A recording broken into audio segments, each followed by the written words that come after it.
Welcome to the Huberman Lab podcast, where we discuss science and science-based tools for everyday life. I'm Andrew Huberman, and I'm a professor of neurobiology and ophthalmology at Stanford School of Medicine. This podcast is separate from my teaching and research roles at Stanford. It is, however, part of my desire and effort to bring you zero-cost-to-consumer information about science and science-related tools. Along those lines, I'd like to thank the sponsors of today's podcast. Our first sponsor is Athletic Greens. Athletic Greens is an all-in-one vitamin, mineral, probiotic drink. I've been taking Athletic Greens since 2012, and so I'm delighted that they're a sponsor of the podcast. The reason I started taking Athletic Greens is because I found it rather dizzying to know which vitamins and minerals to take, and Athletic Greens covers all my bases for vitamins and minerals. It also includes probiotics, and there are now a lot of data supporting the fact that probiotics are important for the gut-brain axis, for immunity, for metabolic health, endocrine health, many things.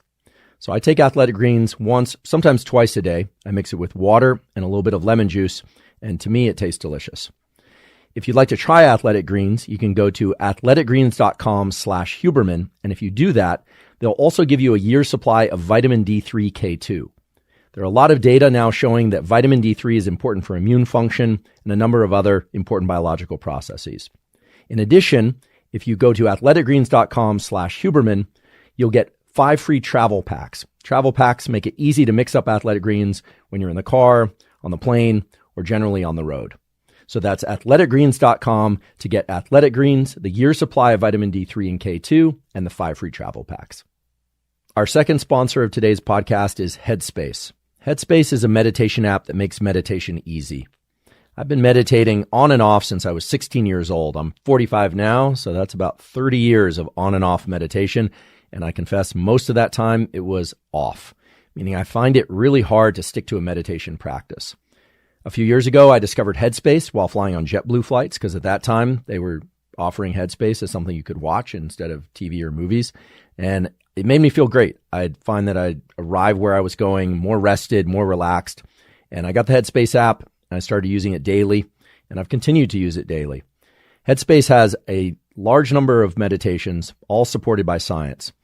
There's also now just a tremendous amount of science supporting a meditation practice for all sorts of things like improved sleep, reduced impulsivity, improved cognition. There are just a myriad of positive effects of meditation. The hardest thing is doing it, and Headspace makes that easy. If you want to try the Headspace app and all the meditations they have, you can go to headspace.com/special offer and you'll get 1 month completely free of all the meditations they have. That's headspace.com/special offer to get 1 month free of Headspace. The third sponsor of today's podcast is Magic Spoon. Magic Spoon is a low-carb, grain-free, keto-friendly cereal. As I've mentioned a few times before on this podcast, the way I eat throughout the day has everything to do with when I want to be alert and when I want to be sleepy. So in the first part of the day, I fast because that enhances alertness. Then I eat keto. So my lunch and my afternoon meals are ketogenic. And then in the evening, I eat starches and vegetables because those aid the transition to sleep. So for me, Magic Spoon as a keto cereal is a great snack. It's really tasty. I don't actually mix mine with milk. I just eat it directly. They have a bunch of different flavors. I like the frosted flavor, mostly because it tastes like donuts, and I have a pastry affliction, and I love pastries. So Magic Spoon allows me to remain on keto during the day. It's healthy. It tastes great. I really enjoy it. So if you want to try Magic Spoon, you can go to magicspoon.com/Huberman for a variety pack of different flavors. And if you put Huberman at checkout, you'll get $5 off the variety pack. That's magicspoon.com/Huberman to try a variety pack of different flavors of Magic Spoon keto, grain-free, low-carb cereal. Put Huberman at checkout. You get $5 off. A quick note before we begin today's discussion about the neuroscience of motivation. I'm pleased to announce that we have now captioned episodes 1 and 2 in Spanish, and soon all the episodes of the Huberman Lab podcast will be captioned on YouTube in Spanish. We've used some of the revenue from the podcast to hire expert captioners, so it should be accurate. You might catch a mistake here or there or a dialect difference from time to time, but by our read and by our experts' reads, it's all accurate. So we're very pleased that people who speak Spanish and digest information best in Spanish can now digest the information here on the podcast. Thanks to everyone for supporting the podcast, which allows us to broaden our reach in these ways, and we do hope to expand to other languages in the very near future. This month, we're talking all about the neuroscience of emotions. And today, we're going to talk about an extremely important topic that's central to our daily life, and that's motivation. We're going to talk about pleasure and reward. What underlies our sense of pleasure or reward? We're going to talk about addictions. You can't have a discussion about pleasure and reward without having a discussion about addictions and the addictive properties of certain substances, as well as how to break free of addiction. As well, we're going to talk about the neurochemistry of drive and mindset. So all these themes are woven together in the context of emotions. Each one of them, of course, could also be its own entire month of the podcast. And in fact, we are going to have an entire month devoted to addiction. And I have a very special guest that's going to be joining us to talk about the science and clinical practices that we know are important for understanding and treating addiction. But for now, let's just talk about the neuroscience of motivation and reward, of pleasure and pain, because those are central to what we think of as emotions, whether or not we feel good, whether or not we feel we're on track in life, whether or not we feel we're falling behind. So motivation is fundamental to our daily life. It's what allows us to get out of bed in the morning. It's what allows us to pursue long-term goals or short-term goals. Motivation and the chemistry of motivation is tightly wound in with the neurochemistry of movement. In fact, the same single molecule, dopamine, is responsible for our sense of motivation and for movement. Even though nerves controlling muscles, so again, these are nerves in the spinal cord or brain that move our limbs, the effector chemical there, the one that actually causes the muscles to twitch, to contract, is acetylcholine. In the brain, acetylcholine is responsible for focus. However, whether or not we move, whether or not we want to move, whether or not we have the desire to overcome barriers of, they could be social barriers or financial barriers or time constraints, that depends on this molecule we call dopamine. It's a fascinating molecule, and it lies at the center of so many great things in life. And it lies at the center of so many terrible aspects of life, namely addiction and certain forms of mental disease. So if ever there was a double-edged blade in the world of neuroscience, it's dopamine. So let's talk about what dopamine is. And as always, we are going to talk about actionable tools. Today, we're definitely going to talk about some things related to supplementation, although you might be surprised to learn that it's not all just about increasing dopamine. And in particular, in some cases, that's the wrong thing to do. Sometimes it's appropriate, sometimes it's not.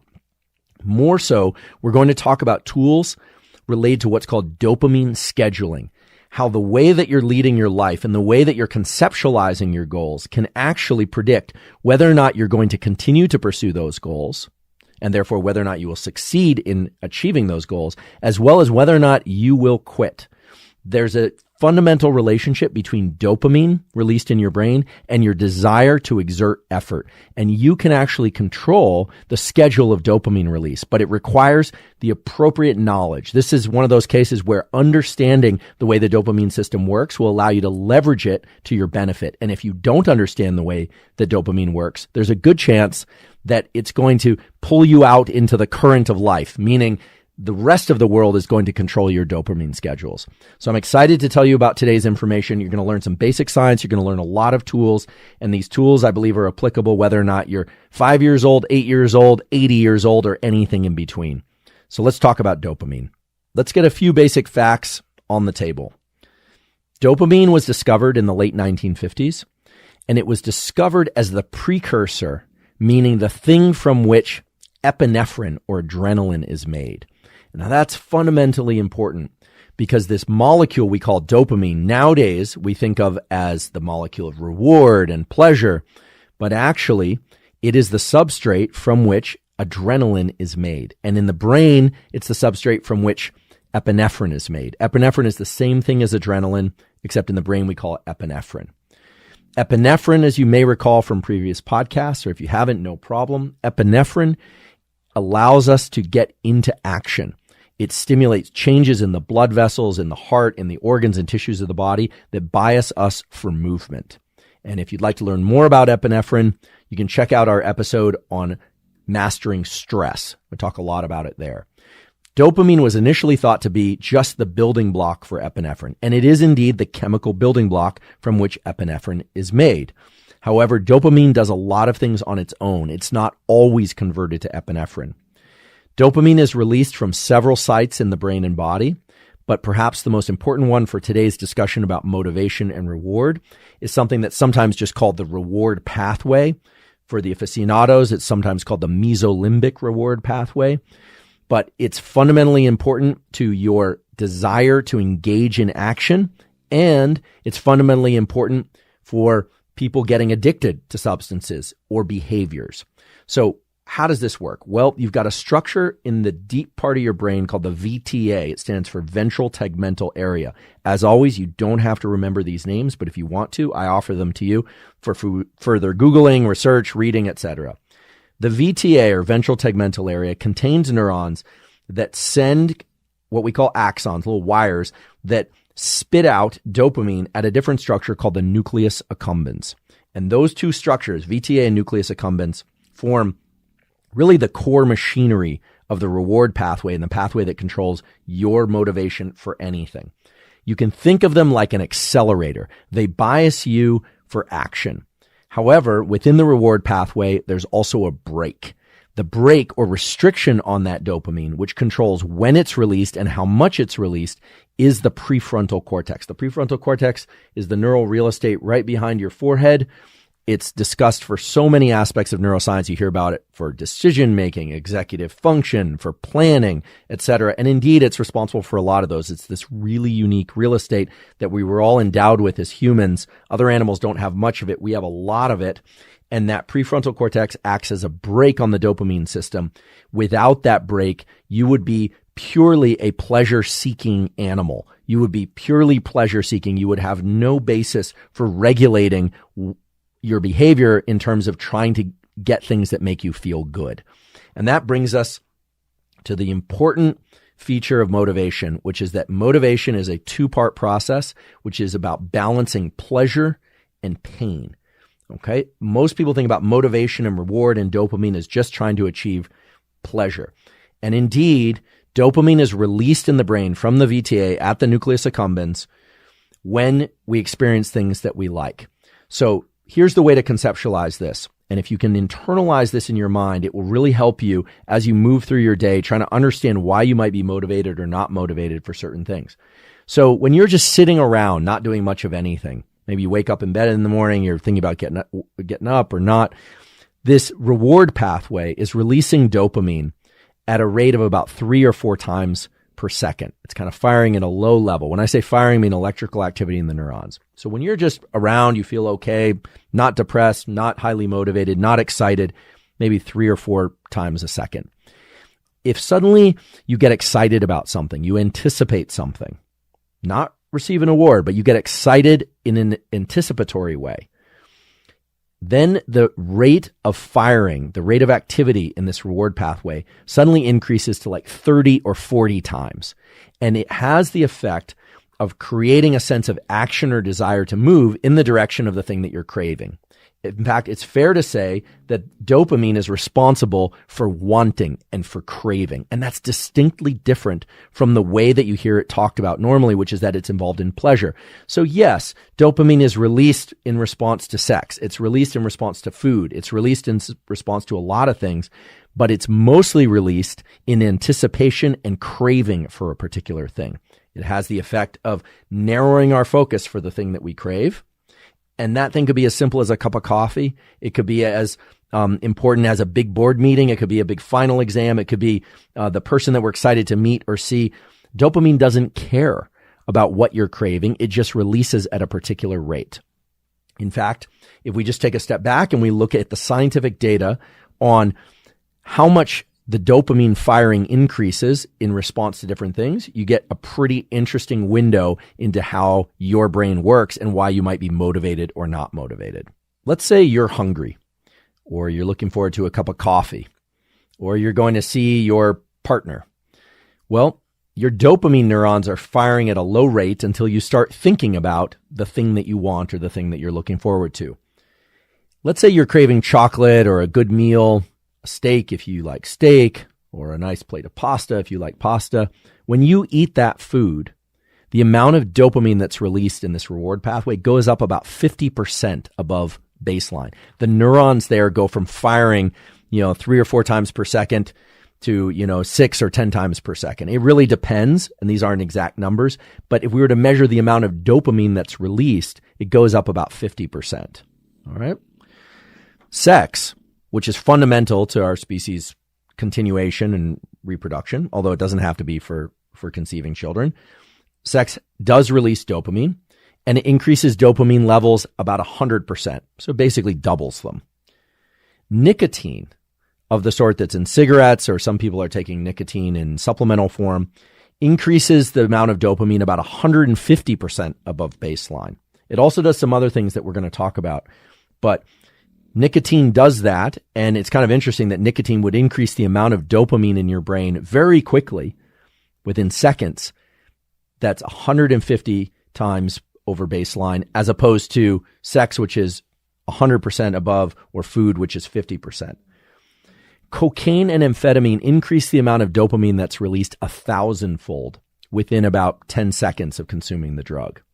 However, just thinking about food, about sex, about nicotine, if you like nicotine, or cocaine or amphetamine, can increase the amount of dopamine that's released to the same degree as actually consuming the drug. Now, it depends. In some cases, for instance, the cocaine user, the addict that wants cocaine, can't just think about cocaine and increase the amount that's released about 1,000-fold. It's actually much lower, but it's just enough to put them on the motivation track for it to crave that particular thing. Now, there are reasons why you would have brain circuitry like this. I mean, brain circuitry like this didn't evolve to get you addicted. Brain circuitry like this evolved in order to motivate behaviors toward particular goals. Water when you're thirsty, sex in order to reproduce. And we're going to talk about the relationship between estrogen and testosterone in the dopamine system, because those hormones actually bias dopamine to be released. These things and these brain areas and neurons were part of the evolutionary history that led to the continuation of our species. Things like cocaine and amphetamine are disastrous for most people because they release so much dopamine, and they create these closed loops where people then only crave the particular thing, cocaine and amphetamine, that leads to those massive amounts of dopamine release. Most things don't release that level of dopamine. Now, nowadays, there's a ton of interest in social media and in video games, and there have been some measurements of the amount of dopamine released. Video games, especially video games that have a very high update speed, where there's novel territory all the time, novelty is a big stimulus of dopamine. Those can release dopamine somewhere between nicotine and cocaine. So very high levels of dopamine release.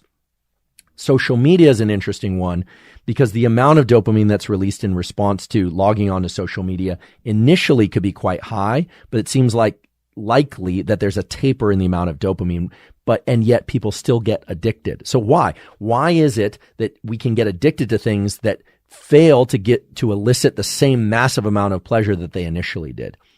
Being addicted to something isn't just about the fact that it feels so good that you want to do it over and over again. And that's because of this pleasure-pain balance that underlies motivation. So let's look a little bit closer at the pleasure-pain balance, because therein lies the tools for you to be able to control motivation toward healthy things and avoid motivated behaviors towards things that are destructive for you.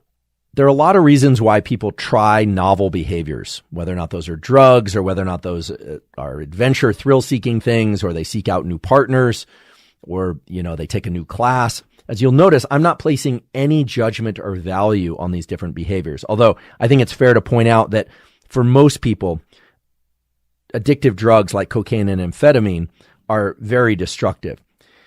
Actually, we know that about 15 to 20% of people have a genetic bias towards addiction, that, you sometimes hear that the first time that you use a drug, you can become addicted to it. That's actually not been shown to be true for most things and most people, but for some people that actually is true. And we'll talk a little bit later about why certain people are heavily biased toward becoming addicts on the first use of a particular drug. It's actually very interesting. It has everything to do with whether or not they were formerly addicted to something else. But in any case, the way that addiction works and the way that motivation works generally in the non-addictive setting is that when you anticipate something, a little bit of dopamine is released. And then when you reach that thing, you engage in that thing, the amount of dopamine goes up even further. But as you repeatedly pursue a behavior and you repeatedly engage with a particular thing, let's say you love running or you love chocolate. As you eat a piece of chocolate, believe it or not, it tastes good. And then there's a shift away from activation of dopamine. And there are other chemicals that are released that trigger a low-level sense of pain. Now, you might not feel it as physical pain, but the craving that you feel is both one part dopamine and one part the mirror image of dopamine, which is the pain or the craving for yet another piece of chocolate. And this is a very important and subtle feature of the dopamine system that's not often discussed. People always talk about it just as pleasure. You love social media, so it gives you dopamine, and so you engage in that. You like chocolate, it releases dopamine, so you do that. But for every bit of dopamine that's released, there's another circuit in the brain that creates, you can think of it as kind of like a downward deflection in pleasure. So you engage in something you really want, and there's an increase in pleasure. And then there's without you doing anything, there's a mirror image of that, which is a downward deflection in pleasure, which we're calling pain. So for every bit of pleasure, there is a mirror image experience of pain, and they overlap in time very closely. So it's sometimes hard to sense this, but try it. The next time you eat something really delicious, you'll take a bite. It tastes delicious. And part of the experience is to want more of that thing. This is true for any pleasureful experience. Now, the diabolical part about dopamine is that because it didn't evolve in order to get you to indulge in more and more and more of something, what happens is that initially you experience an increase in pleasure, and you also experience this increase in pain shortly after or woven in with the pleasure that makes you want more of that thing. But with each subsequent time that you encounter that thing, that you pursue the chocolate, that you pursue the lover, each time the experience of dopamine release and pleasure is diminished a little bit. And the diabolical thing is that the pain response is increased a little bit. And this is best observed in the context of drug-seeking behavior. The first time someone decides to take cocaine or amphetamine, they may do it out of boredom. They may do it out of peer pressure. They may do it to relieve some internal sense. Maybe they're bored or they're just excited. Maybe they're high in novelty seeking. There are a lot of reasons why people might try a drug. Far too many for us to get into or parse here. Maybe they don't even want to do it, but someone encourages them. They will experience a huge dopamine release and they will feel likely very good. However, the next time they take it, it won't feel quite as good, and it won't feel even as good the third time or the next time.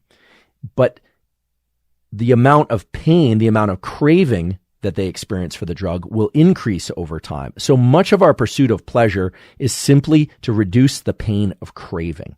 So the next time you experience something you really like, I don't want to take you out of that experience, but it's really important that you notice this, that if there's something you really enjoy, part of that enjoyment is about the anticipation and wanting of more of that thing. And that's the pain system in action. And so we can distinguish between dopamine, which is really about pleasure, and dopamine, which is really about motivation to pursue more in order to relieve or exclude future pain. Let me repeat that. Dopamine isn't as much about pleasure as much as it is about motivation and desire to pursue more in order to reduce the amount of pain. And we are now talking about pain as a psychological pain and a craving, although people that miss a lover very badly, or that really crave a food very badly, or that are addicted to a drug and can't access it, will experience that as a physical craving and a mental craving. The body and brain are linked in this way. It's almost, they'll describe it as painful. They yearn for it. And I think the word yearning is one that's very valuable in this context, because yearning seems to include a whole body experience more than just wanting, which could just be up in the mind. So your desire for something is proportional to how pleasureful it is to indulge in that thing, but also how much pain you experience when you don't have it. And you can now start to let your mind wander into all sorts of examples of addictions or things that you happen to like. I'll use the example that I sometimes use on here, which is my love of croissants, although several of you pointed out these are called croissants. But then it sounds like I'm trying to speak French, and I always tried to do that when I was a kid, and I went to a bilingual school, and it failed then, and it's going to fail now. So I'm going to call them croissants. They're delicious. I love them. A really good one makes me want to eat 6. It's true. I have pretty good impulse control, I think, but it makes me want to eat 6. I taste it and it tastes so delicious. And unless I really force myself to experience the taste of it in my mouth and how flaky, I'm getting hungry for it right now, and delicious the croissant is, mostly the taste of that croissant makes me want to eat more croissants. Now, eventually blood sugar goes up, satiety is reached, etc. What happens then? What is satisfaction and satiety about? Well, that's a separate neuromodulator. That's about the neuromodulator serotonin. It's about oxytocin. It's about a hormone system that involves something called prolactin. So we're going to talk about all of those in the book, The Molecule of More, wonderful book.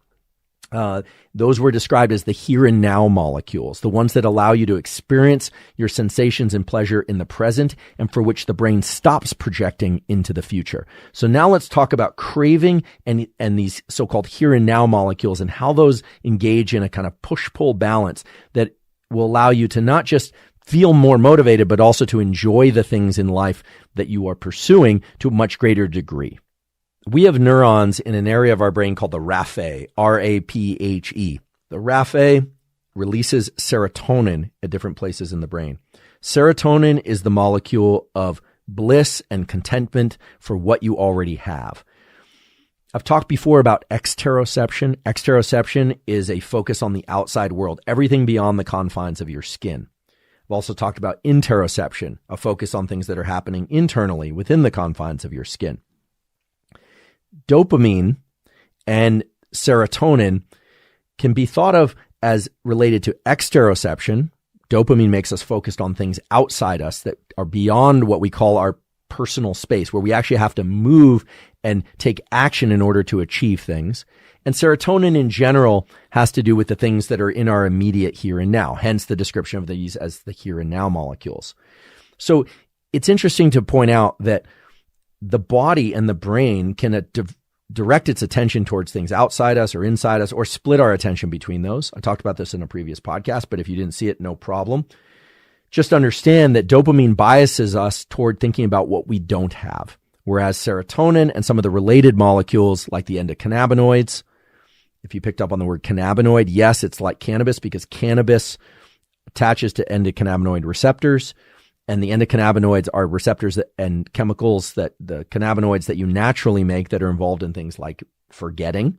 It's not a coincidence that pot smokers don't have the most terrific memory. You may know a few that have great memories, but chances are they would have even better memories if they weren't pot smokers. But you make these molecules that bind to these receptors that make you feel kind of blissed out and content in the present. Those are receptors that exist in us not for sake of consuming THC or marijuana, but for sake of binding of our natural endogenous cannabinoids. So you got these two systems. They're kind of like a push-pull. And if you were to say, do the, in the book, Wherever You Go, There You Are, Jon Kabat-Zinn talks about this meditation practice that's different than most meditation practices, where you eat one almond and you focus all of your attention on the almond, the taste of the almond, the texture of the almond. That's really a mindfulness practice that's geared towards trying to take a behavior which is normally about pursuit. Normally feeding is we engage in feeding because of dopamine. We pursue more of a food because of that pleasure-pain relationship I talked about before. The focus on the one almond or becoming very present in any behavior that normally would be a kind of exteroceptive pursuit behavior and bring it into the here and now. That's a mental trick or a mental task that the mindfulness community has really embraced in order to try and create increased pleasure for what you already have. It's really trying to accomplish a shift from dopamine being released to serotonin and the cannabinoid system being involved in that behavior. So if you're interested in mindfulness, which is something I've talked about before on this podcast, and I sort of made some off-the-cuff jokes about the opposite of mindfulness being mindlessness. Mindfulness is a vast space. That is a mindful practice that a lot of people have engaged in. And indeed, it can give you deeper appreciation for things that you already have. Dopamine has the quality of making people kind of rabidly in pursuit of things. Look at people who are high on cocaine or amphetamine, and they are almost entirely exteroceptive. Drugs like marijuana, the opioids, anything that really hits the serotonin system hard tend to make people rather lethargic and content to stay exactly where they are. They don't want to pursue much at all. Occasionally when people smoke marijuana or consume THC, their appetite goes way up and they really want to consume food. That's because of its effects on insulin and its effects on blood sugar, which is a slightly separate matter. But since some of you probably your minds might have gone to those either experiences or reports of what pot does, that's why it does that. So you've got these molecules like dopamine that make you focused on the things you want and the things you crave, and then you've got the molecules that make you content with what you have. So the most important thing, perhaps, in creating a healthy emotional landscape is to have a balance between these two neuromodulator systems. People that are always in anticipation and desire and seeking, that's wonderful for pursuing goals. However, it's terrible for enjoying life. And actually, those people are actually quite difficult to be around. There's a certain almost sociopathic element to people who are what they call hyperdopaminergic, people who are always on the dopaminergic scale to the point where they are always pursuing goals. In fact, those people are known to be, at least in the psychological spectrum, they can be very manipulative. Dopamine and the pursuit of something doesn't necessarily have to be high energy and intense from the outside when you observe it from the outside. In fact, there are people who will manipulate in order to get what they want. This has been shown, who have high levels of dopamine release in their brain, but they've learned that a kind of passive manipulation is the best way to maneuver through a particular environment.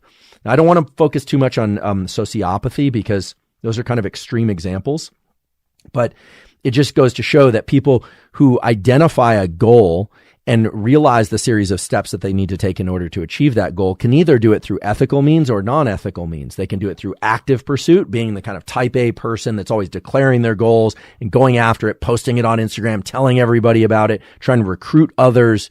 There's that phenotype. There's that kind of signature of dopamine. And then there are the people that want to get what they want, and they're doing it by always serving other people, by always taking care of everybody else's needs, by always trying to accomplish their goals, but through a mode that, at least from the outside, seems more passive or more about supporting others. Neither of these are good or bad, and that's because dopamine is a molecule. It doesn't care how you reach your goals. It only cares that you reach your goals, because the internal sensation is one, again, of mild pleasure, a little bit of pain, although more pain over time if you're not reaching those goals, and it takes you away from the here and now. So at about this point in the podcast, I'm guessing that some of you are thinking, okay, great, I want more dopamine. I want to be more motivated. I don't want to procrastinate as much. And I want to be able to experience life. I want these here and now molecules to be released as well. Well, there is a way to do that, but you have to understand the source of procrastination is not one thing. There are basically two kinds of procrastinators, or so says the research. The first kind are people that actually really enjoy the stress of the impending deadline. It's the only way they can get into action. These are people that really like the feeling of, something being due in an hour and how activated and sharp and focused that makes them feel. Those people are people that are tapping into the epinephrine system, the stress system, and for which the stress really tightens their ability to see. It creates that soda straw view of the world. It creates an action element in the body that makes them feel like they want to move. It really eliminates all the distractions for them. So they're actually leveraging stress, internal stress, in order to achieve a state that they can't seem to otherwise achieve. I won't tell you what to do in order to overcome all kinds of procrastination, but from a logical perspective, it makes sense, therefore, for those kinds of people to think about other ways that they can get their system into activation. I've talked about this in previous podcasts, but a couple of those tools might be what we've called superoxygenation breathing, which I admit is not always super oxygenating. So this would be, if you didn't want to consume anything, this could be 25 or 30 cycles of deep inhales and exhales. It's likely to create some anxiety and low-level stress. If you're someone who's prone to panic attacks, I wouldn't recommend this, but it's pretty straightforward. It will deploy adrenaline into your system, and you will find that your visual field is focused, and you will be able to work and focus better than if you just kind of waited around for some wave of motivation to wash over you. Normally, you're waiting for that deadline to come into sight, and then that's what the stimulus is. But you can self-direct adrenaline release without ingesting anything. You can also ingest coffee, caffeine, or mate or something like that, which is what I prefer very often to coffee, which has caffeine. Caffeine does release dopamine at low levels. How much it releases dopamine isn't clear. It seems to increase firing in these neurons in the nucleus accumbens by about 30%, which is a pretty low level, but it can create agitation. So for caffeine-sensitive people, that could be a problem. I've talked before about things like L-tyrosine, the precursor to dopamine, or mecunopurines. I talked about that in the last episode, but if you didn't see that, just to remind you, L-tyrosine is present in red meats. It's in certain nuts, and L-tyrosine is the precursor to dopamine. You can supplement L-tyrosine if you like. You will get a big inflection in dopamine, but there is a crash associated with it. However, it will increase motivation in the short term. Not suggesting anyone do this. I want to be very clear, say what I always say. I'm not a doctor. I don't prescribe anything. I'm a professor. I profess things. You have to know whether or not these things are appropriate for your mental and physical health or not. So you need to consult a doctor. For instance, people who suffer from schizotypal or schizophrenia or mania should probably not be taking supplements that increase their dopamine levels.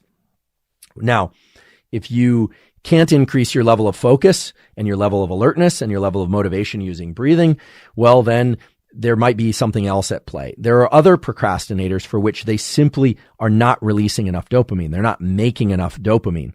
And for those people, there are a variety of things that can increase dopamine. I do suggest you talk to a psychiatrist or doctor. I've talked about mecunopurines, which is 99.9% L-dopa, the precursor to dopamine. So there are people that do much better when they take things that increase their dopamine levels.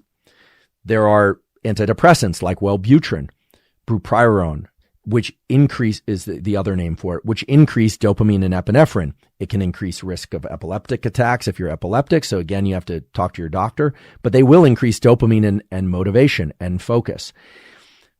However, if you think back to our earlier discussion about dopamine, if it's very high, creates a sense of pleasure and the desire for more. So you can also become a person for which enough is never enough. The only thing that dopamine really wants is more of the thing that releases dopamine. And so big inflections in dopamine, whether or not they come from cocaine or whether or not they come from a supplementation, caffeine, exercise, study regime, will just make you want more of something.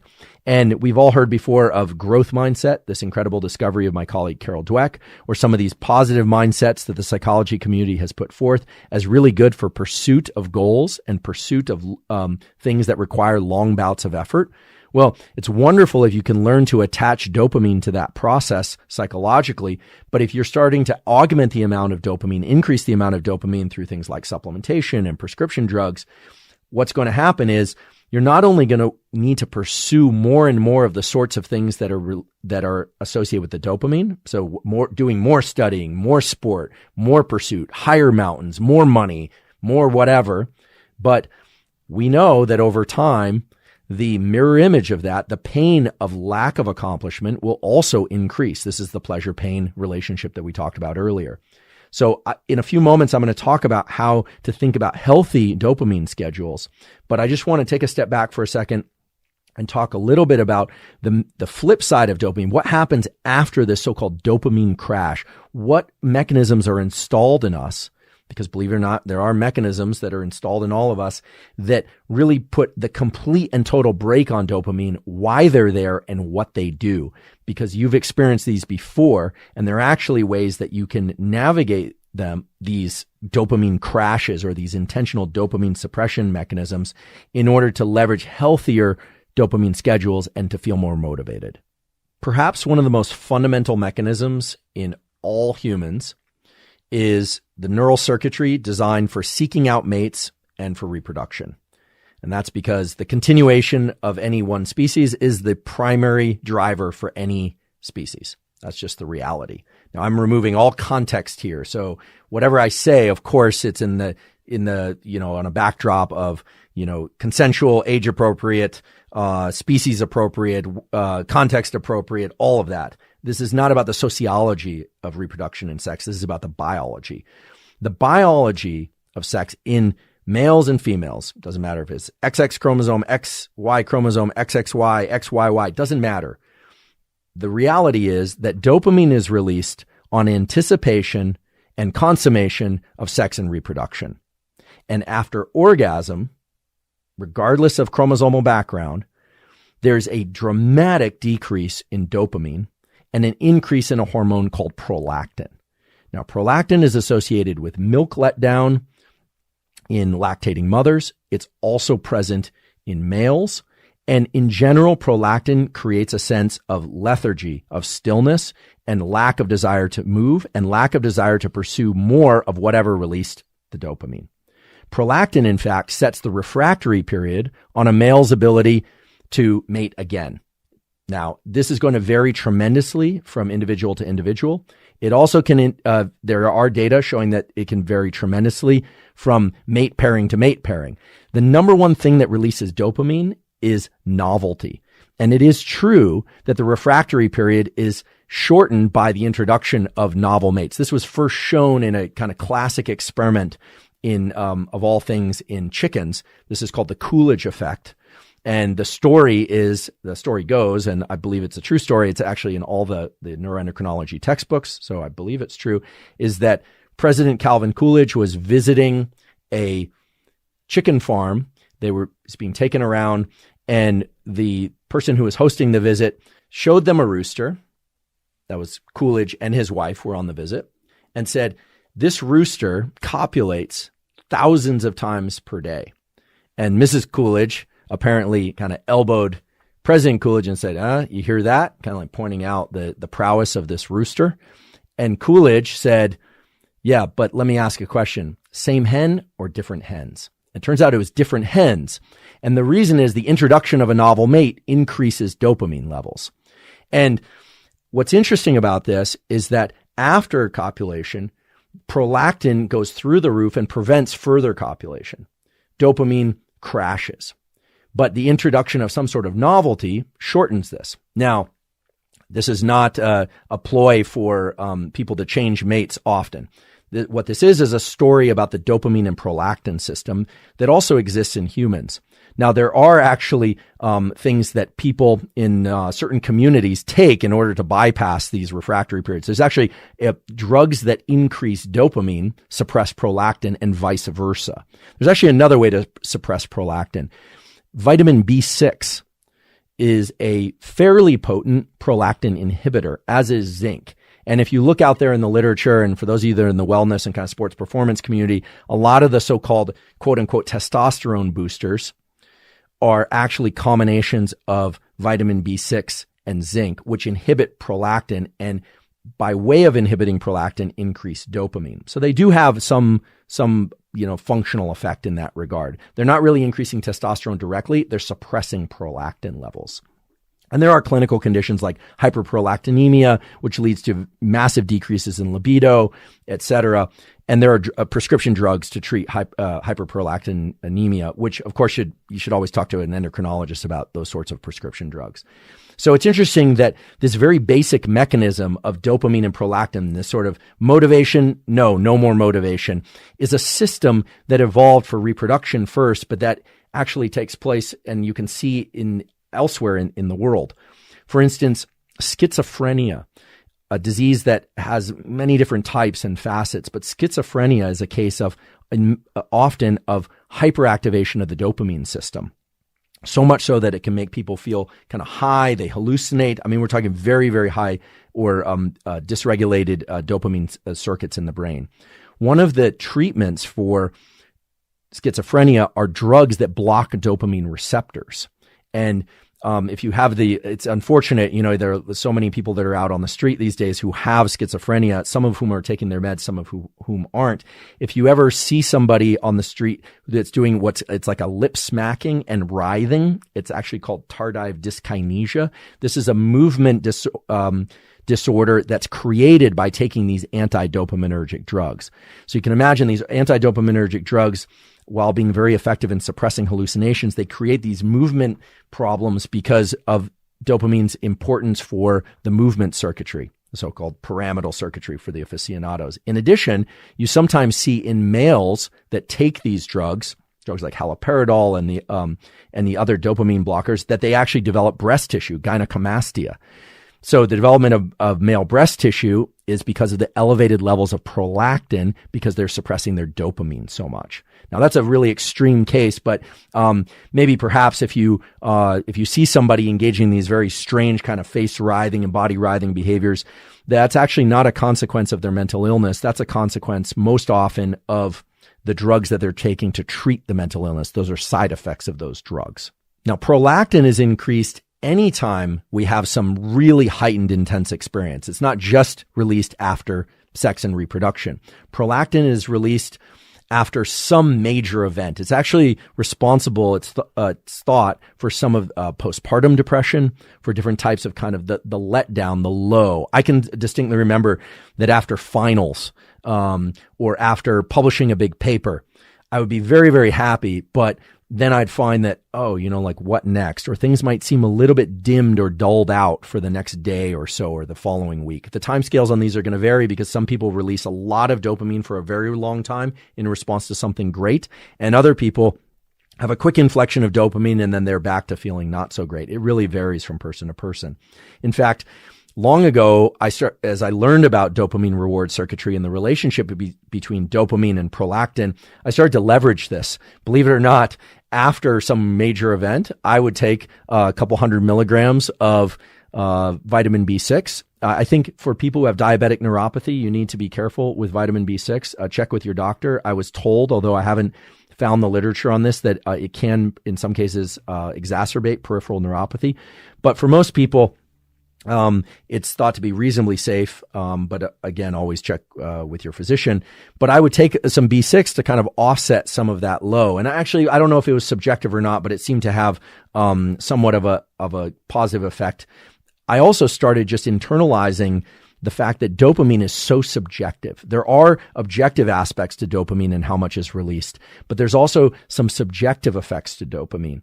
And so one of the things that you can do in order to generally just be a happier person, especially if you're a person in pursuit of long-term goals of any kind, is the longer that you can extend that positive phase of the dopamine release, and the more that you can blunt the pain response to that, the better. And you can actually do this cognitively. I used to joke with my lab that when we'd publish a paper, I would get really excited, but I wouldn't allow myself to get too excited. What I wanted to do instead, and what I've still tried to do, is try and extend the arc of that positive experience as long as I possibly can, simply by thinking back like, oh, that was really cool. I really enjoyed doing that work. I really enjoyed the discovery. I really enjoyed doing that with the people that I was working with at the time. What a pleasure that was. I can get this very easily from pictures of people and things like Costello that I really enjoy, trips that I've taken. So you can extend pleasure without having to engage in the behavior over and over. That's extending the arc of that dopamine release. As well, it offsets some of the pain of not having that experience occur over and over and over again. Now, for the high performers out there, you're probably familiar with this. Many people who have a big achievement, their first thoughts are, well, now what? What am I going to do next? How am I ever going to exceed that? And indeed, many people who are very high on this kind of dopamine sensation and novelty seeking scale are prone to addiction. They're prone to the rabid pursuit of external goals, of exteroception, to the neglect of these internal mechanisms that allow them to feel calm and happy. So for people that are very driven, very motivated, adopting a practice of being able to engage in the here and now, the sort of almond type practices we talked about earlier, of learning how to achieve a really good night's sleep on a regular basis through tools and mechanisms I talked about in previous podcasts, gives us sort of balance to the pleasure seeking and offsetting of pain and the pleasure in the here and now. So pleasure is really two things. It's a joy in pursuit but it's also the joy in what you have. And there's a beautiful model of emotional development that was developed by Alan Shore, a professor at UCLA and psychiatrist, that talks about some of the basics of good infant-parent attachment, where good parenting that leads to healthy adult relationships and emotion regulation tends to include both sides of this dopamine serotonin spectrum. They talk about the relationship between child and parent, typically was the mother, but also father, where you can get the child really excited by kind of squealing and ramping them up or talking about something or ice cream or play, and the kid gets very excited. That's the dopaminergic system, the anticipation of something that's coming. But as well, engaging with children in a way that's really about everything that you have right in the here and now, the reading of the book. The kids always seem to ask one more time, one more. They seem to want more of the things that they enjoy, but really engaging with them in a way that increases their sense of pleasure for what's right there, as well as giving them a lot of things to be excited about and positive anticipation. Now, having worked years ago with at-risk kids and also with young kids at summer camps and things like that, one of the things that you learn is you never say maybe to a kid about a reward. If you say we might have ice cream later, you are essentially saying we are having ice cream. They don't hear the maybe part. And it turns out adults don't either. It's really interesting. There's something called reward prediction error. I've talked about this before, but I haven't really talked about it deeply in the context of the dopamine system. Dopamine, as I've said, is involved in anticipation of wanting, not of having. It's involved in motivation toward the thing that you want, and it biases us towards action. Reward prediction error equals the actual amount of dopamine that's released in response to something versus minus the amount that's expected, okay? So if you tell a kid, we might have ice cream, they hear, we're going to have ice cream, and they expect it. And if you later say, well, we're not going to have ice cream, and I said maybe, that's actually going to lead to a much bigger crash in dopamine. It's going to lead to a negative signal, a punishment signal. It's literally going to feel like pain. So kids, you can leverage this. If your parents say maybe, they're effectively telling your dopamine system absolutely. Now, adults are like this too. If we think something might happen and it doesn't happen, there's a big crash in our affect, in our emotionality. And that's because that dopamine system goes from firing about 3 to 4 times per second to about 10 or 15 times per second in the possibility that something might happen. Possibility is deeply woven into our biology of the dopamine and motivation system as a way for us, presumably in ancient times, to explore novel territories and get a sense that maybe there's water there, maybe there are mates there, maybe there's better food there, maybe there's resources there. The maybe is an important thing that in language terms, maybe means maybe. But in neurobiological terms, maybe means perhaps there's going to be the surprise of an even bigger dopamine reward. And the one thing dopamine loves more than anything else is surprise. When we get something positive, we go to the mailbox, we're expecting some bills, and you open it up and you get a letter from somebody you haven't thought about in a long time and you adore that person, that's a huge dopamine release. It actually triggers neural plasticity. You probably never forget that because of the way that dopamine gates plasticity. When we get a surprise of something that we didn't want, also it creates plasticity. So the surprise, novelty, motivation, and reward, they're all woven into this package that we call dopamine. And the cool thing is you can actually regulate this whole system in a way that will steer you or lean you towards more positive anticipation of things in life and less disappointment. It's simply a matter of adjusting what we call the dopamine schedule. Okay, a couple things before we continue. We're going to talk about attention deficit in a few minutes, but before that, I want to talk about something that I've mentioned before in previous podcasts, but that you may not be aware of. And if you're aware of, you may still be doing, which is severely injuring your ability to release dopamine. It's creating a sense of disappointment in ways that are most likely hurting you mentally and physically. And that's the blunting of dopamine by viewing light in the middle of the night. I realize this is not a discussion about sleep and circadian rhythms, but the data now are so strong showing that viewing bright light from about 10 p.m. to 4 a.m. too often triggers activation of this circuit called the habenula. So this is it goes from your retina to a structure called the habenula, Habenula. then from the habenula to some of this reward circuitry, and it suppresses the activation of the reward circuitry, not just in that moment, but to things that you normally positively anticipate and pursue. And the reason I'm bringing this up now is because I haven't really gone into depth on the dopamine system before. Now you understand you have this very precious reward system that's kind of a double-edged sword. It needs to be taken care of and treated well. You want to use it, but not overuse it, etc. But getting bright light exposure in the middle of the night is reducing your capacity to release dopamine. So it's not just about the sleep that you're not getting in that time. It's also that you're not getting the dopamine that would otherwise be available to you. So you're actually think of light in the middle of the night as a kind of antagonist, as kind of a blocker of dopamine. Maybe that'll help you. If you're somebody who has to work in the middle of the night and you want to bypass this dopamine suppression, please see the episode about jet lag and shift work, because there are a lot of tips there that will allow you to do that.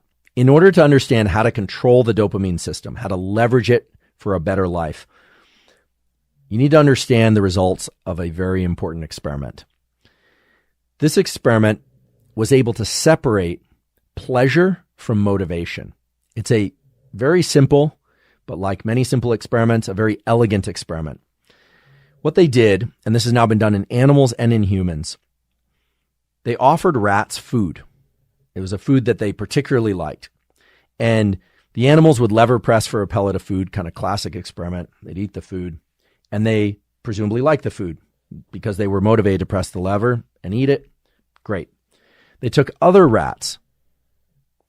They eliminated the dopamine neurons. You can do this by injection of a neurotoxin that destroys these neurons.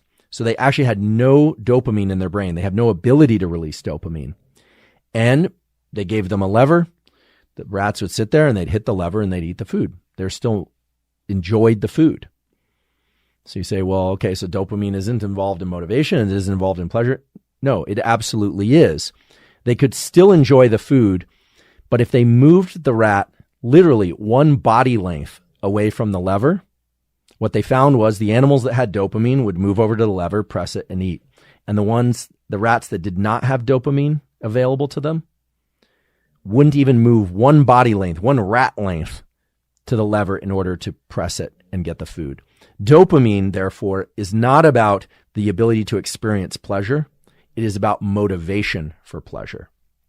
This has been repeated in humans in a variety of different scenarios. You can't really do the lever press thing quite as easily.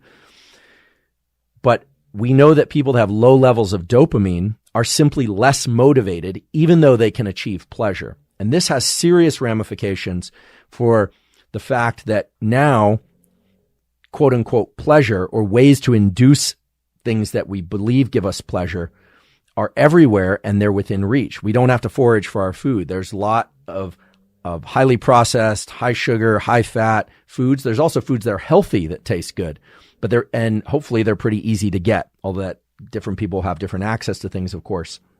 But dopamine isn't about the ability to experience pleasure. It's about how motivated you are to reach those pleasures.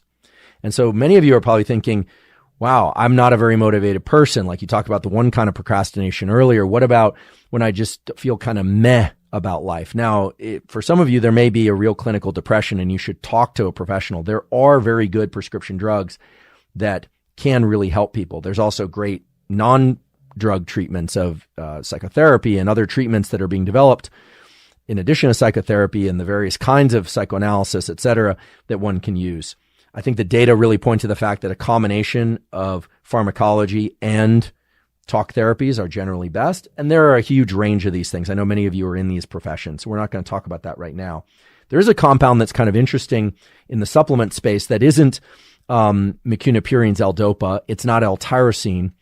That isn't promoting massive releases of dopamine or even dopamine alone, but a combination of dopamine and serotonin. And it's an intriguing molecule.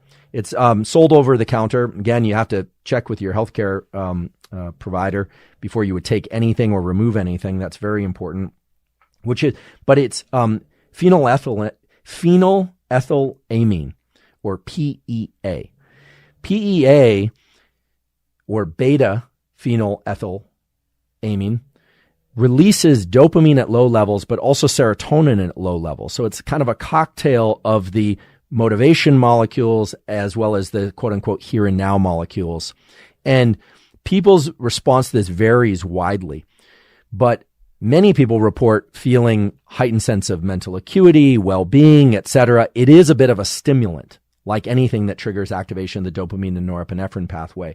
But it is an interesting supplement. I actually haven't tried it before, so I can't report on my own experiences. I will point you, however, to examine.com. It wouldn't be a Huberman Lab podcast episode if I didn't point you to examine.com, this incredible free resource where you can put in any supplement and it will tell you the quote unquote human effect matrix. It'll point you to the various studies.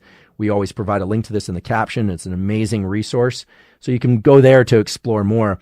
But I haven't talked about beta-phenyl ethylamine before in previous podcasts, and I wanted to add it to the list of things that tap into the dopamine system that are in this, I guess we call it now the supplementation space. I personally am fascinated by these supplements and the things that exist out there that are non-prescription that seem to, at least in some people, have positive effects. For instance, last episode, we talked about acetyl L-carnitine, which there are several papers that report antidepressant effects as well as positive effects on other things, sperm health, ovarian health, etc. I learned from a colleague that acetyl L-carnitine in Europe is actually a prescription drug. In the US, it's sold over the counter. So I guess depending on where you're listening to this, the availability might vary. And as always, I put the caveat, you have to check with your healthcare provider if it's right for you. But I'm fascinated by the fact that these things exist and that they lie somewhere between prescription drugs and doing nothing. And that makes them interesting compounds. And I think that PEA, beta-phenyl ethylamine, is yet another one of such compounds. I'm going to talk a lot about attention deficit and attention deficit hyperactivity disorder in a future episode, but I do want to mention it today in the context of dopamine and impulsivity. So ADHD or ADD, so attention deficit hyperactivity disorder, ADD, are clinical diagnoses. I think a lot of people nowadays walk around and say, I have ADD or you have ADD. And indeed, one can create a sort of ADD by attention switching all the time. I'm a big fan of Cal Newport. He wrote the book Deep Work. I believe he was the one who said context switching is terrible for the brain. It's like the worst thing for the brain because then the brain learns to context switch. And real deep work, productivity, learning of all kinds, good relationships of all kinds really come from depth of experience, not from breadth of experience within the moment. And so I think it's important to know that there's clinical ADHD and ADD, and then there's the kind that people are kind of inducing and through distraction and social media and phones, et cetera. And those can sometimes lead to clinical ADHD and ADD. But I want to talk about ADHD and ADD in kids just briefly. The drugs that are normally given to treat those conditions, ADHD and ADD, are things like Adderall, things that have very amphetamine-like qualities and structures. And you might ask, why would they do that? Well, it turns out that in kids, these activate that forebrain circuitry, the brake that exists on the deeper mesolimbic circuitry. So as you recall, there's the VTA and nucleus accumbens. That's the kind of accelerators on dopamine. And then there's the prefrontal cortex, which acts as a brake and can limit impulsivity. And those drugs tend to increase the activity of neurons in that pathway, the prefrontal cortex, and it reduces impulsivity. In fact, there's a experiment described in the book, The Molecule of More, which is really interesting, where they looked at impulsivity in obese children. And it turns out they did this experiment in a safe way that they looked at kids, both obese kids and non-obese kids, and their willingness to cross a very busy highway. And it turns out that the obese kids got hit by cars more often than non-obese children. It turns out this was a virtual reality experiment. And it had nothing to do with the fact that they were obese or limitations on movement or speed of movement. It was that the obese children were more impulsive in a variety of contexts, not just in this virtual crossing the street thing. And it turns out the data point to the fact that impulsivity at age 10 is actually predictive of overeating disorders at a later stage in life. So some of these drugs that are designed to create heightened activity in the braking system, the decelerator, of the reward pathway are designed to reduce impulsivity because they suppress the release of dopamine, and they allow, hopefully, they allow children and when they become adults to better control the schedule of dopamine release. So now let's talk about what is a dopamine schedule and how you can leverage this in order to have heightened levels of motivation, but not get so much dopamine that you're experiencing a crash afterwards, and also so that you can experience heightened pleasure from the various pursuits that you are engaged in life. I know many of you are interested in tools that will allow you to be more motivated, to focus longer, sleep better. That's really what the Huberman Lab podcast is all about, but always framed in the context of neurobiological principles and objective mechanisms. There are some tools that we can apply to the dopamine system and motivation that can really improve our ability to stay in pursuit of things, as well as enjoy things after we've achieved our goals, or even en route to our goals. And here's the key principle. Dopamine is very subjective, meaning you can either allow yourself to experience the pleasure of reaching a milestone, of achieving or some craving, or not. Now, that won't work in the extreme cases of drugs like cocaine and amphetamine, but it's actually pretty powerful what one can do with the subjective system. In fact, I'm going to describe to you an experiment that highlights just how powerful the subjective readout or the subjective interpretation of a given experience really can be, even at the level of pharmacology. I love examples of subjective effects over things that would otherwise seem hardwired, because they really illustrate the interplay between our cognition, our belief system, and what would otherwise be these, just plug and chug kind of mechanisms of, you eat X amount of chocolate, or you drink X amount of water after being water deprived for a certain amount of time, and you get X amount of dopamine. Here's the experiment. The experiment was just published on March 18th, 2021, so very recently. And the title of the experiment is Expectation for Stimulant Type Modifies Caffeine's Effects on Mood and Cognition. And this was done in college students. It's a fascinating study. What they did is they gave college students either placebo, essentially nothing, or 200 milligrams of caffeine. 200 milligrams of caffeine is about what's in, a typical coffee, like a medium coffee that you would buy, a drip coffee, or a coffee that you'd make at home. It's a fair amount of caffeine. If you were to take it in pill form, it would definitely make you feel more alert, unless you were one of those mutants, literally mutants, that is insensitive to caffeine. And those mutants are pretty rare.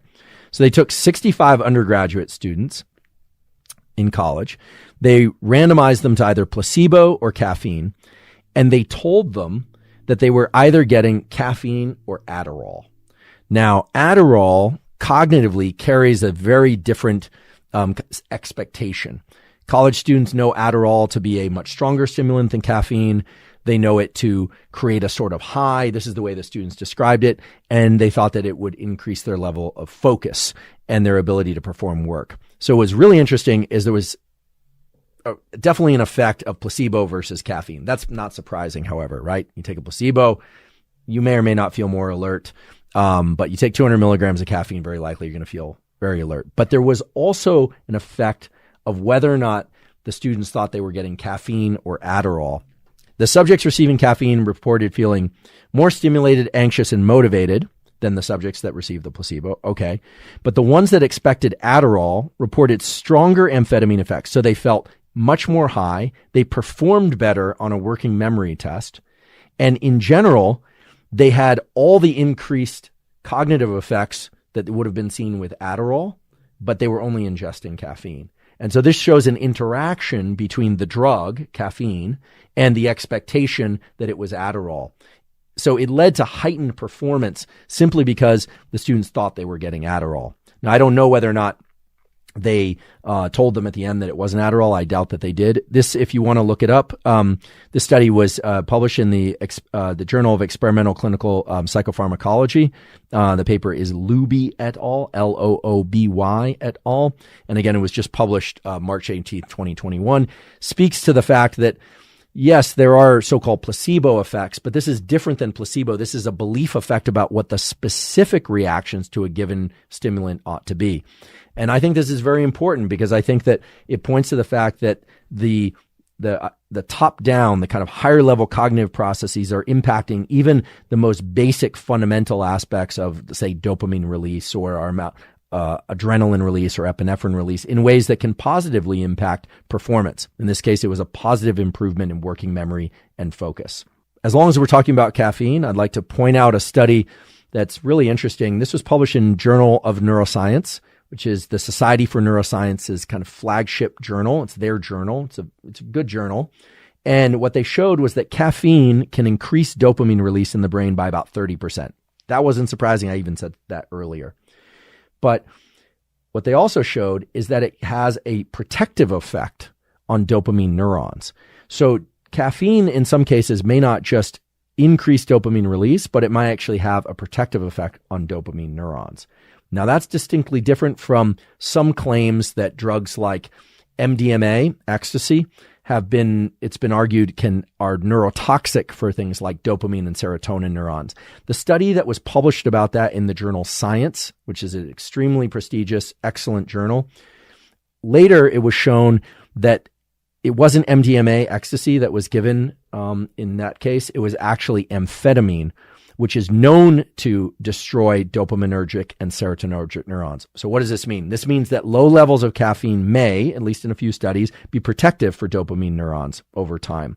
That MDMA, ecstasy, something that's in clinical trials right now for the treatment of trauma, PTSD of various kinds, and depression, but still illegal at this point in time, may, although it doesn't appear yet from any published studies, destroy dopaminergic neurons, perhaps serotonergic neurons. So there's a real asterisk and a question mark there.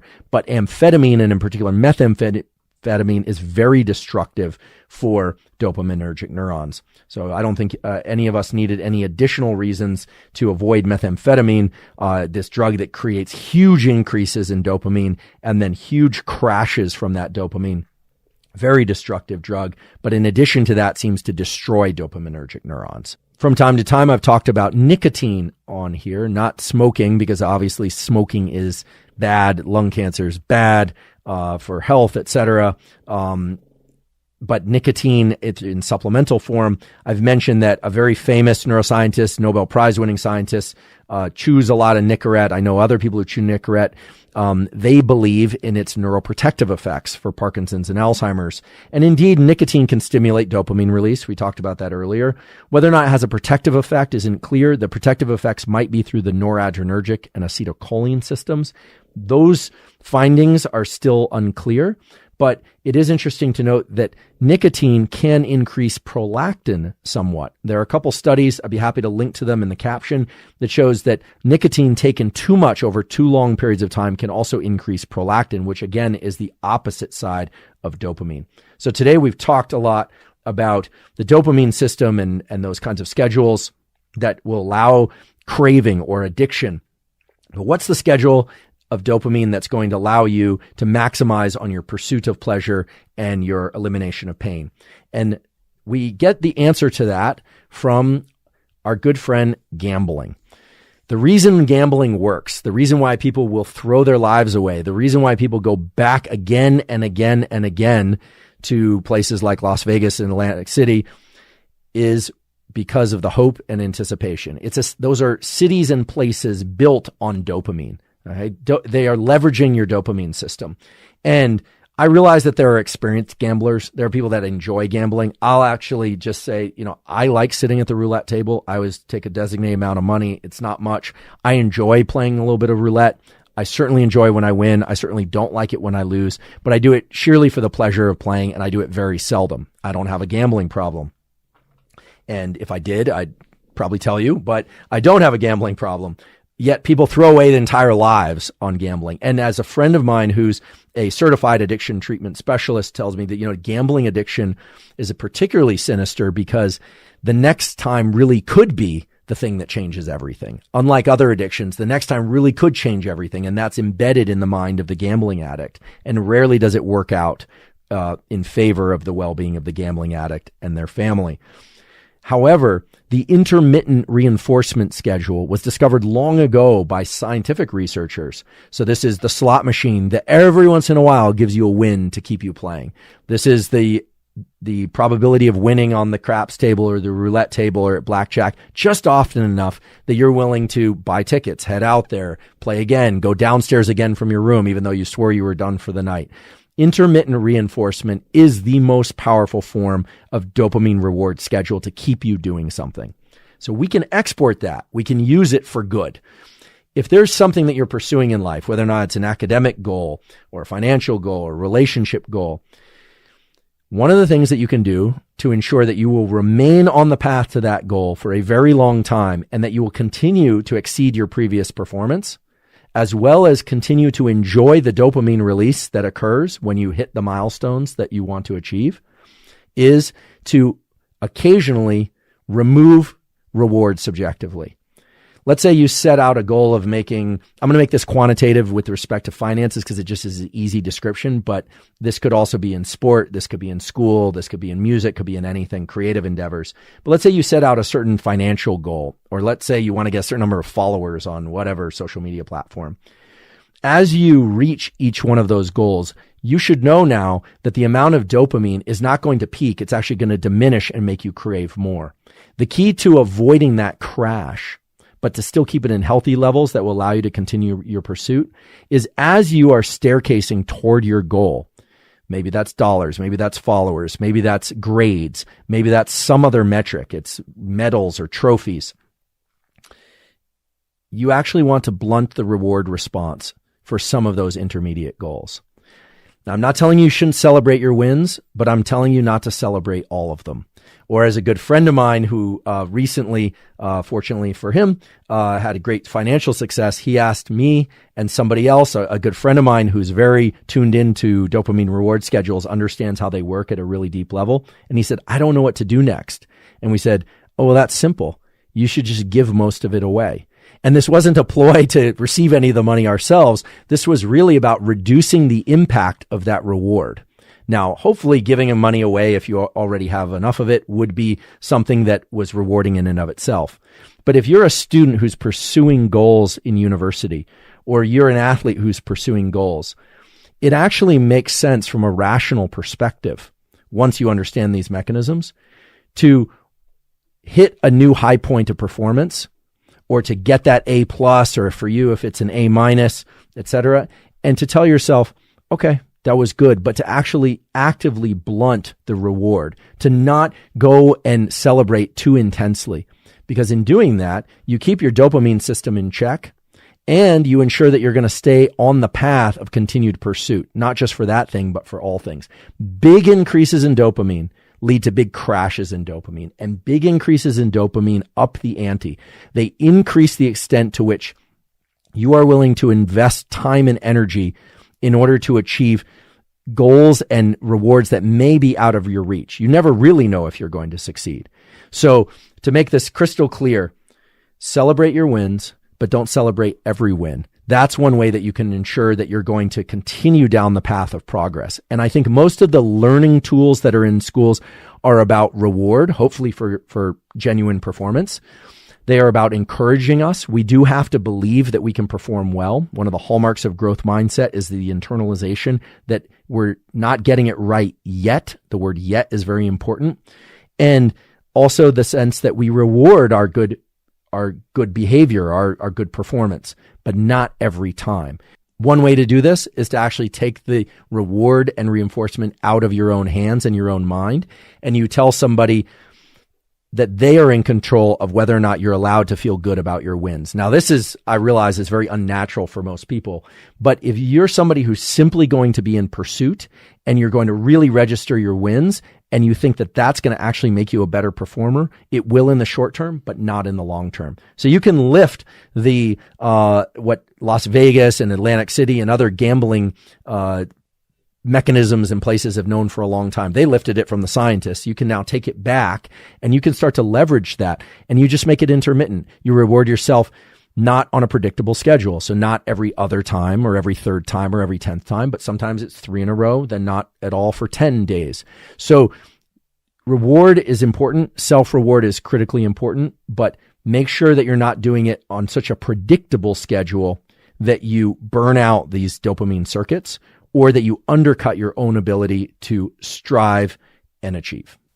I actually have a story from graduate school in which I was forced into an intermittent reinforcement schedule that I do believe has served me very well in my scientific career and other aspects of life. My graduate advisor was an amazing scientist. Unfortunately, she passed away, but an amazing scientist, an amazing human being with a very dry and somewhat cruel sense of humor. Her name was Barbara Chapman, and we published a paper in the journal Science. And Science, Nature, and Cell are considered the big three, the most competitive journals to publish in. Now, I had a first author paper in Science. It was really exciting to me. I was a graduate student. I was very excited about the discovery. I was excited that it was in Science. I was just, thrilled. And I remember when the paper finally got accepted because it involved a ton of revisions and a lot of very hard work. And she came in and she said, paper got accepted. And I was super excited. And she just kind of sat there and nodded. And I said, are we going to celebrate? Are we going to have a party? Or what are we going to do? And I'll never forget her answer. She said, I think we should skip this one. And I thought she was joking. And I said, what do you mean, skip this one? We're going to publish the paper. She said, yeah, we're going to publish the paper. But she said, maybe when you get like 4 more, maybe 3, maybe 2. And I thought she was messing with me. And she wasn't messing with me. And she was right. We never had a party. We never had a celebration for that paper. I think she was really trying to instill 2 ideas in me. One is that the work itself was what was supposed to be most rewarding. The practice of experimentation and writing the paper, the experience of achieving something they worked very hard at. And that did indeed feel amazing. I actually can still feel it in my body now, the excitement. So there's still a dopamine release, or that arc is going very long. This would be almost 20 years ago now that this happened. So that's remarkable. The other one is that she's right. We never went out and celebrated. And we did celebrate other wins, other papers in the future and things of that sort. But she was either consciously or subconsciously putting me on an intermittent reward schedule. And to this day, when something really good happens, I actually hesitate as to whether or not I want to internalize that and celebrate, whether or not I want to tell anybody, which is its own form of celebration, because then you're getting positive feedback. And so I am very cautious with how I deploy dopamine release in response to wins. It's certainly not the only way that I've navigated my career. There are a number of other principles I incorporate, but intermittent reward for wins, for achievements, is a very powerful way to ensure that you will stay on the path of pursuit. At this point in the podcast, I'd like to take a moment to address some corrections. I made some errors in previous episodes. They weren't major errors, but a couple of you pointed them out, and it's important to me that we strive for accuracy.